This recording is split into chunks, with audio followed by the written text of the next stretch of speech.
dimension humaine ou à visage plus humain. C'est important aussi. Il faut toujours un...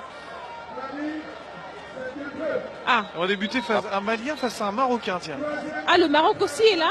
Oui, le Maroc. C'est une surprise aussi. Les lions de l'Atlas, les troisième lions. Les deux ministres, M. Mambeu et M. Amicha, qui sont présents. Avec en compagnie de M. Seriba. Exactement, M. Seriba Mahaman, qui est le directeur de ces Jeux de la francophonie, qui nous a vraiment aidé, beaucoup soutenu durant cette organisation. D'ailleurs, je tiens à remercier ici vivement, parce que sans lui, je pense qu'il y a beaucoup de choses qui n'auraient pas été faites. Je salue aussi les autorités ivoiriennes qui ont quand même fait beaucoup pour que ces Jeux puissent avoir lieu. Merci à toutes les autorités d'avoir permis vraiment avoir ces beaux Jeux.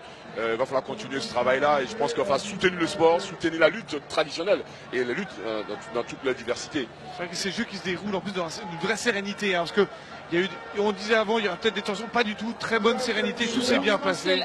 La Côte d'Ivoire vient de donner un bel exemple justement en termes de capacité d'organisation, mais surtout d'appropriation par les populations des Jeux. C'est tout simplement extraordinaire. Voilà, le lutteur marocain qui continue de mettre la pression aux Maliens. Va-t-il tenter une victoire? Il n'y a pas encore une victoire pour le Maroc. Hein. À mon avis, il va donner du fil à retordre à son adversaire. Voilà. C'est Anas El Kabar pour le Maroc face au Malien Madou Touré. Le Maroc ici, vous savez que la Côte d'Ivoire et le Maroc sont vraiment en très bonne coopération. Le président de la République, Alassane Ouattara, et le roi sont vraiment en très bons termes. D'ailleurs, le président a vraiment insisté, et je pense que les Marocains ici, leur participation était un signe très fort de cette ouverture de cette francophonie. Donc il va falloir continuer ce travail-là. Il va falloir que nous remercions vraiment le président de continuer cette coopération, parce que ça donne l'engouement. La présence du Cameroun et du Maroc ici est quelque chose de très fort. Et demain, la finale de foot entre le Maroc et la Côte d'Ivoire, ça va être quelque chose. Alors, ça va être énorme. Une belle affiche. Ah, une belle affiche. Ça va être énorme. énorme. Quand on a vu hier aussi la demi-finale entre le Mali et la Côte d'Ivoire, c'était fou déjà, ambiance de feu. Voilà, cette lutte africaine qui montre encore cette diversité.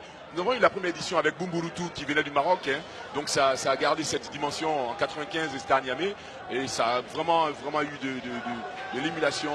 Les populations étaient là, ils ont vraiment adoré les Marocains. Donc voir les Marocains ici en petite finale, c'est le signe comme quoi ils ont gardé cette tradition au niveau de la lutte africaine. Donc il faut continuer à promouvoir ça. Ah, le Marocain, il essaye. Oui, pourquoi pas. Il tente. Bah, si la Roumanie gagne, pourquoi pas le Maroc. Voilà, je pense que le Malien va sûrement prendre les coupés d'un avertissement. Voilà, c'est bien vraiment tenté bien de la part du Marocain.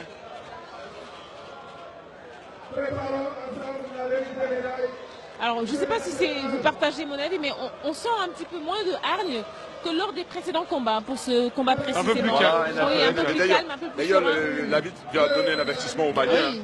Voilà, parce que le Marocain, il a vraiment envie d'y aller. Il tente. Il essaie des actions en tout cas. Voilà, il va essayer en tout cas d'aller chercher les bras. L'autre il tient les doigts. C'est parti. Allez, le Marocain plie la jambe. À mon avis, ça va être une belle prise. Hein. Allez, faut pousser. Faut continuer à tirer là. Il faut qu'il tire. Qu'il essaie de décaler. Il a les ressources pour. Ça y est, le Maroc. Qu'est-ce qui s'est passé? Le Marocain qui part. Attention, on va voir. Suspense. Je pense que si. Victoire du Marocain. Victoire du Marocain. Voilà, le Maroc. Mais oui, c'est imparable. Ça, c'est extraordinaire. Victoire du Marocain. Anas. La danse du Marocain. Bravo, victoire du Marocain qui vient vraiment de sauver l'honneur au niveau du Maroc. Ah ben oui, magnifique. Ah ben il donne du spectacle aussi. Ça y est, c'est magnifique. Ah ben voilà, c'est ça la lutte aussi, c'est le spectacle. C'est ça la lutte africaine. La cité générale qui applaudit. Magnifique. Je crois qu'elle se régale. Ah bah oui, ça c'est magnifique. Certainement, c'est des moments de sa vie dont elle va se souvenir. Je pense qu'elle va se souvenir de ça. Je tiens, on m'a dit merci encore, M. Seriba, parce qu'on a mis un écran géant aujourd'hui pour que vraiment tout le monde puisse vraiment accéder à ce spectacle-là. Et c'est vraiment magnifique. Et le tout d'honneur du Marocain qui part avec son maillot. Voilà, il avait oublié son drapeau. Il est tout heureux. Voilà, le maillot qui lui sert de drapeau. Voilà, c'est ça, exactement. Donc comme quoi, il y a vraiment des moments extraordinaires que nous vivons ici. Autant le combat n'a pas été hargneux, fougueux, autant lui, quand même, il dégage une certaine pêche.